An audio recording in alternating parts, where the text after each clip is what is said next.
Both of you are really good as professionals. I heard both of you. Thank you. We and got some pointers. Right. Oh, Yeah. well, that's what I did. I would go around and to see who was doing what and how. Yes. Not to steal the stories, to learn from their techniques. Right. Yes. Right. Well, I think in the beginning, I didn't start out necessarily telling personal stories. I was learning stories, but then I realized that my place really is in the personal story. But you also tell some biblical stories. Yes, I do. And you become I have. as the first person with a bit of the costume has come back. You still like to dress up. Yeah, no that's pearls, true. no pearls. Unless it fits. But just if you just share just a tiny bit of that. Well, at one time at my church, I actually I presented myself as St. Elizabeth, and when Mary, the Blessed Mother, and her met for the first time. And it was an interesting way to, they read the story first of Mary, and then I kind of spoke to the people, and I simply said, these women, God came into their life and shook them up, and they need somebody to talk to. So I went back to the credence table, I took off my glasses and put a scarf over my head, and I became Elizabeth.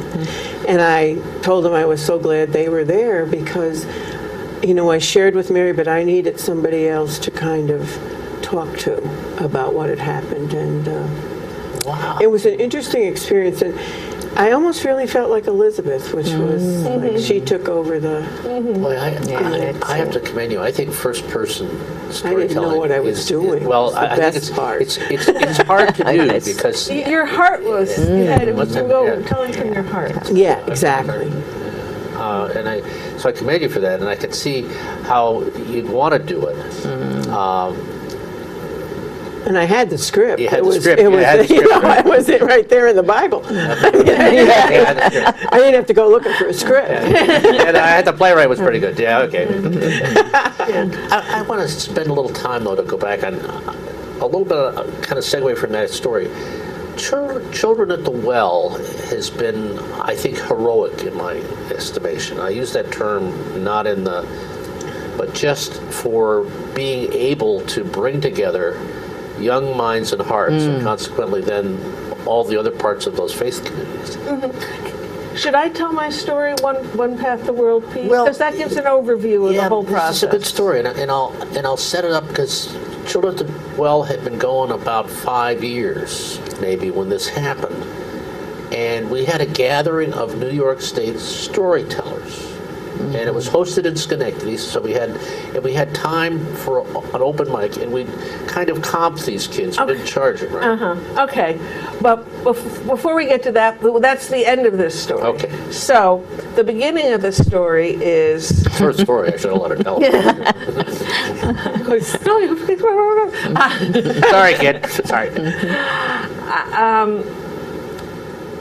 Well, the actual start of Children at the Well is Gert. I met Gert at the Plain Vanilla Story Circle, and she kept on saying, "Oh, you should come to." It was then called Faith and Values, not Interfaith Story Circle. And I say, "I have the values. I really don't have the faith." And she said, "Oh, come anyway." And so I finally went and found there was a place for me. Oh, definitely. Yeah, that and then she became my story buddy, that when I'm working on a new story, I'll tell it to her usually first, and she'll tell me things like, well, I was confused when you were telling this. Very good. Or, oh, I really like this.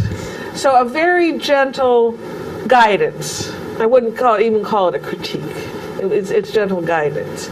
And then I would tell, then if she had something that she wanted to talk about the Interfaith Story Circle, I would help her with I'd use my organizational skills or my logical mind to help her with whatever, The problem. The left side of the brain. Yeah, or whatever, whichever one. And so she'd been telling me that she wanted to get children involved. Right. And because if the children are involved, then the parents would come too. Right.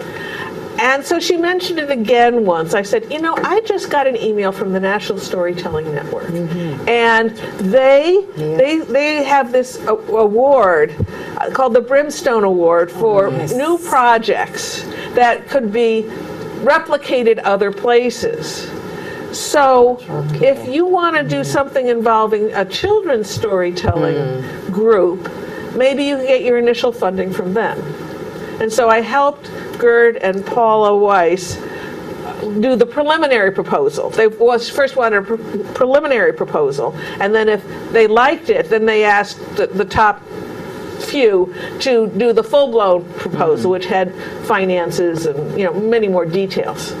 And then I didn't have much to do with that process at all.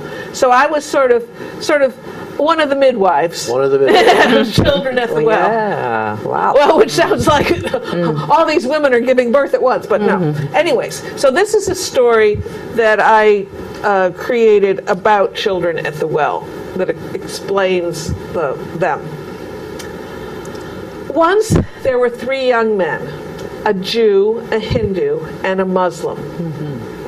Now this might sound like the beginning of a joke, but it's really the story of one path to world peace. But first we need to take a detour to the village of Helm. This is in the Jewish tradition. I am not from the Jewish tradition, so my isn't quite right. But according to Jewish tradition, everyone who lives in the village of Helm is a fool. Here's a story that will give you some insight into the people who live in Helm. One day, 2 men from Helm were outside walking together, and it started to rain. One said to the other, "Haven't you noticed it started to rain? Why don't you put up your umbrella?" "Oh, that won't make any difference. My umbrella has holes." "Then why did you bring it?" "I didn't think it was going to rain." So that's typical of a story from Helm. But now back to our 3 young men, the Jew, the Hindu, and the Muslim. They met when they were participating in Children at the Well, Youth Storytellers for Peace and Understanding. For 10 years, teenagers have met every Sunday and learned how to tell stories from their own faith traditions. So it's not just like Interfaith Story Circle is not religious 101, religious traditions from around the world. That's not the focus of Children at the Well. It's learning to tell stories from your own faith tradition. Of course, when everyone's doing that, they're hearing stories from everyone else's faith traditions too.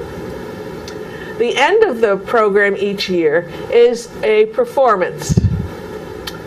I wish you could have. Some of you have been with me. Everyone here, actually, in the studio, except for Greg, has been with us.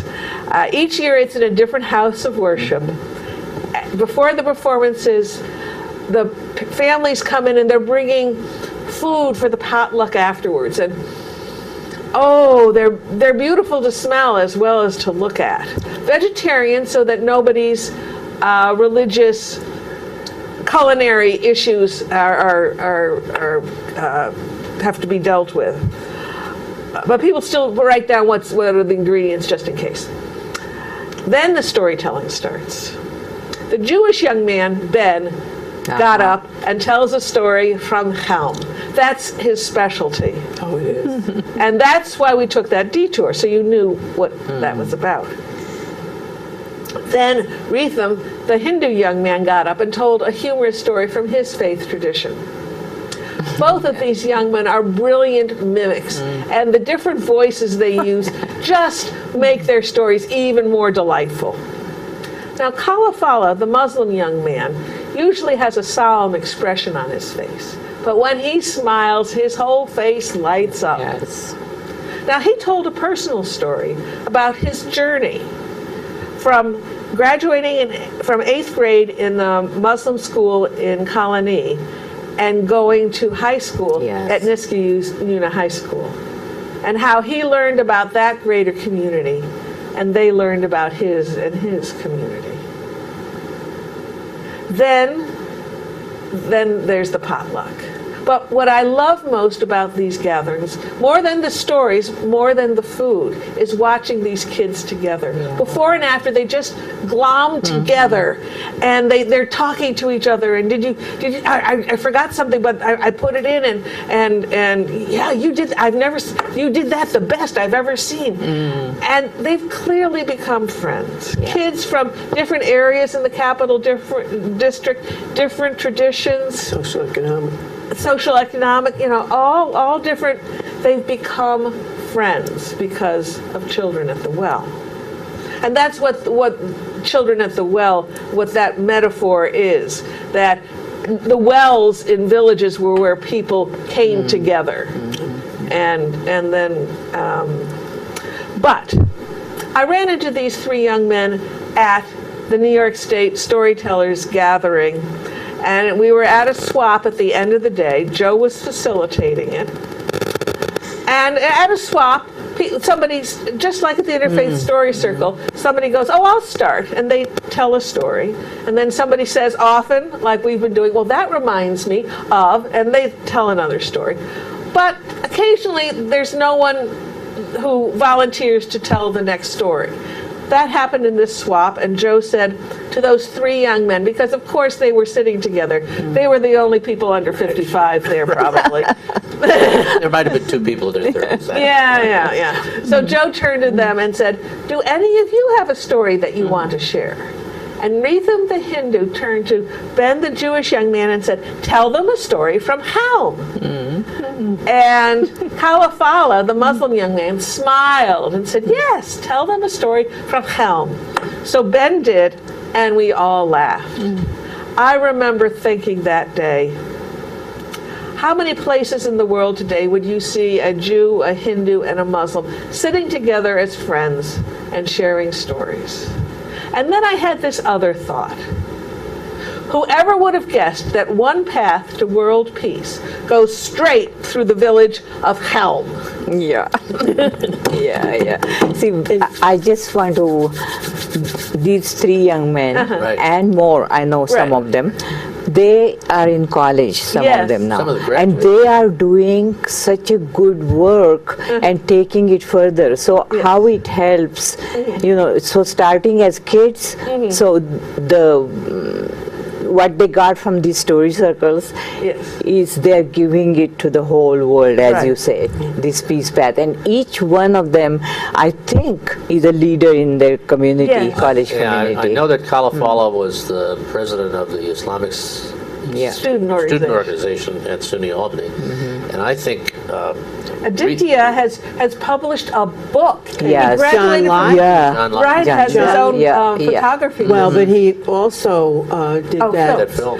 film on Stepping Towards the Line. Right.